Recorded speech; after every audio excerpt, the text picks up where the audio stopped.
What is going on, guys? Welcome to GregglesTV. We've got some cool news about the OnePlus 5T. YouTuber Carl Conrad was able to get his hands on the reviewer edition because he's a tech YouTuber on YouTube of the OnePlus 5T, and he did an early unauthorized boxing before the street date of November 16th. Now let's talk about what he thought and what we saw in the OnePlus 5T unboxing. First of all, his OnePlus 5T was black, was 128 gigabytes of storage and 8 gigabytes of RAM. Really no surprises there in terms of the specs that he got with his phone, because it's the same as the other OnePlus 5 that's currently out right now. Next, let's talk about the look of the OnePlus 5T versus the OnePlus 5. His first impressions on that device was that the OnePlus 5T just looked completely more modern, like a 2017 flagship should, whereas he says the OnePlus 5 looked more like a 2015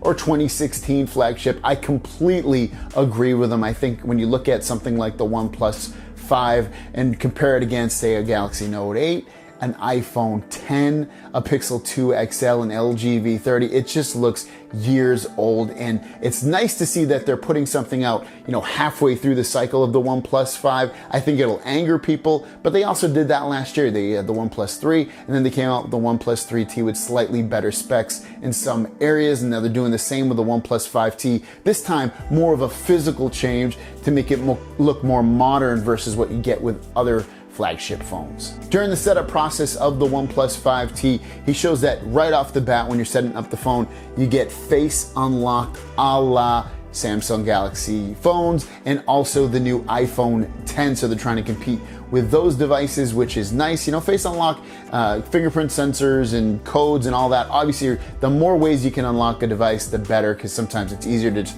throw up your phone and unlock it with your face rather than putting your fingerprint, or vice versa. So he said the face unlock, he didn't give any impressions of how well it worked, but he did say it was there on the first try when you're setting up the phone. The other cool thing is he said the fingerprint sensor on the back, because it used to be on the front of the OnePlus 5, but now it's on the back of the OnePlus 5T. He said it's great, it's fast, it's just as fast if not faster on the OnePlus 5T. I like it on the back too. It sounds kind of dirty, but you know what I mean. I like my fingerprint sensors on the back of the phone. They're just more natural, more comfortable. I don't mean the way in the place that Samsung puts it all the way up. I'm talking about where the Google Pixel 2 XL puts it. I love it, right smack dab in the middle, and it's the same place that OnePlus 5T put theirs as well. And last but not least, the display on the OnePlus 5T is a 1080p plus display, meaning that the resolution is slightly higher than a 1080p resolution. It's got 2160 by 1080, so it's got a few more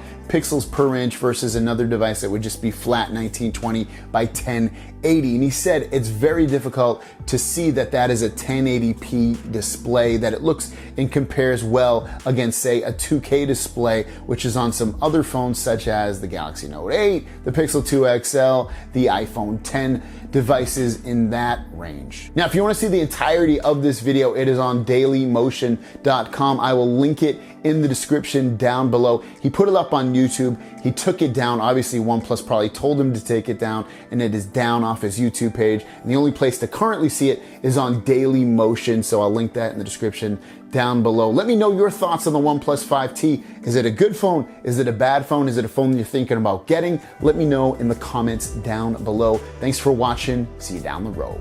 Peace!